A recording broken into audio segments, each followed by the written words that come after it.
शादी विवाह समय से कर देने से बहुत बड़े फायदे हैं। बताओ, शादी जल्दी शादी मीन्स 22-23 साल की उम्र में, अधिक से अधिक 25।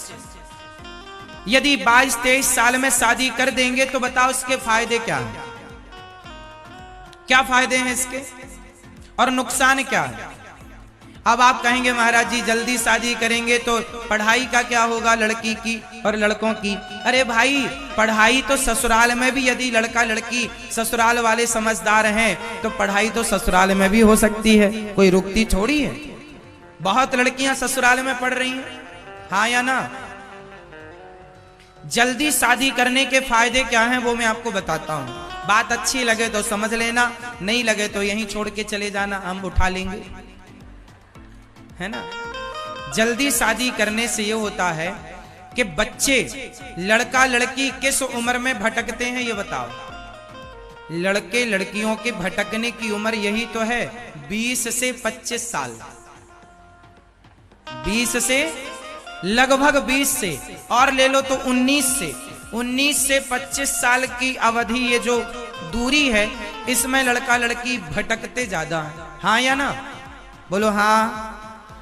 यदि सही वक्त पर शादी कर दोगे तो भटकने की सारी संभावनाएं खत्म हो जाएंगी। यहां वहां जो ताका झांकी चल रही है सब खत्म हो जाएगी। सही समय पर सही निर्णय बहुत सही होता है। सही समय पर एक सही उम्र पर विवाह सही होता है। सही उम्र पर विवाह हुआ तो सही उम्र तक तुम्हारे बच्चे हो जाएंगे, सही उम्र तक बच्चे पढ़ लिख जाएंगे, सही उम्र तक बच्चों का विवाह कर दोगे, और जब बच्चों का विवाह होगा उस उम्र तक आप यंग ही रहेंगे, जवान ही रहेंगे, और अपने लिए, आप बच्चों के लिए भी अपने लिए भी एक सही निर्णय लेने लायक बनेंगे। अधिक उम्र हो जाने के बाद ना ठीक नहीं होता। सही उम्र पर सही निर्णय लेना सीखिए। बेटा बेटी को अपना सेटल कर दीजिए, उन्हें अपने पांव पर खड़ा कर दीजिए और आप आध्यात्म की तरफ बढ़ने लग जाइए। 50 साल की आयु होते होते आपका मन सबसे हट जाना चाहिए। बेटा बेटी, बेटा बहू, नाती पोता सबसे हट जाए और भगवान में अब ज्यादा दिल लगने लग जाए तो तुम्हारा बुढ़ापा उम्दा बीतेगा, मीन्स अच्छा बीतेगा।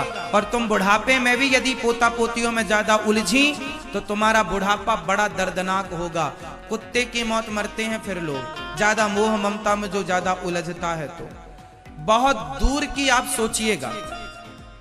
तो गृहस्थी 50 साल, लड़की का विवाह हो गया, लड़के का आपके बेटा और बेटी का विवाह हो गया, उसके बाद आपकी गृहस्थी पूरी हुई। अब पति पत्नी तुम साथ में रहो पर भोगी बनकर नहीं, योगी बनकर के रहो, भगवान के बनकर रहो। अब मन भोगों से हटाओ, कितना और भोगोगे, भोग तो लिया, अब पति पत्नी दोनों भगवान का चिंतन करो, ज्यादा से ज्यादा दर्शन करो भगवान का। बेटा बेटी को खड़ा कर दिया पांव पर, उनकी शादी विवाह कर दो, उनको जिम्मेदारियां दे दो।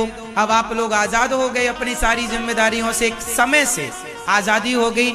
अब समय से आप जाओ जगन्नाथ जी। अब आदमी बुढ़ापे में निकलता है तीर्थ यात्रा में। अब तुम बुढ़ापे में जाओगे, कोई एक धक्का मार देगा, 4 हड्डियां टूट जाएंगी तुम्हारी। बुढ़ापे का कोई तीर्थ वीरथ नहीं होता आजकल। आजकल तो सब जवानी में कर लो, भजन करो मस्त जवानी में, बुढ़ापा किसने देखा है। अब बुढ़ापे का तीर्थ नहीं है। बिहारी जी के मंदिर में जाओगे तो बुढ़ापे में ज्यादा बूढ़े आदमी ना जाके धस जाना, नहीं तो भीड़ में फंस जाओगे। अरे बुढ़ापे में तुम बद्रीनाथ जाओगे क्या? वहां तुम्हें ऑक्सीजन ही नहीं मिलेगी, भागोगे प्राण बचाते हुए। तो समय से बेटी का विवाह कर दो, समय से बेटों का विवाह कर दो और तीर्थ यात्रा कर लो। अब तुम 80 साल में घर से निकलते हो लाठी लेके, एक धक्का मारेगा तो 4 हड्डी टूटेगी, जुड़वाते रहना। फिर एक समय से एक सही परफेक्ट टाइमिंग होनी चाहिए, हाँ या ना? तीर्थ वीरथ ना बुढ़ापे के नहीं रह गए आज के युग में, बोलो हाँ या ना? अब बुढ़ापे में देखो दिल्ली में कथा हो रही है, जो ज्यादा बूढ़े हैं वो कथा में नहीं आ सकते। क्यों नहीं आ सकते? आएंगे तो वो कहेंगे हम जमीन में बैठ नहीं पाते। बड़े झंझट होते हैं बुढ़ापे में, कोई जमीन में नहीं बैठ पा रहा है, कोई ऐसे नहीं बैठ पा रहा है, कोई वैसे नहीं बैठ पा रहा है। इसलिए जब तक बढ़िया से बैठ रहे हो तब तक खूब कथाएं सुन लो, खूब आध्यात्म को धारण कर लो, चिंतन कर लो, तीर्थ कर लो, और जब बुढ़ापा आए तो फिर घर में रहना, फिर भगवान का चिंतन घर में बैठे बैठे करना। हाँ या ना? इसलिए बेटी का विवाह, आप में से कितने लोग ऐसे हैं जिनकी बेटी और बेटों का विवाह हो चुका है? अब आप लोग आजाद हैं, फुर्सत हैं, तो काहे पड़े हो घर में?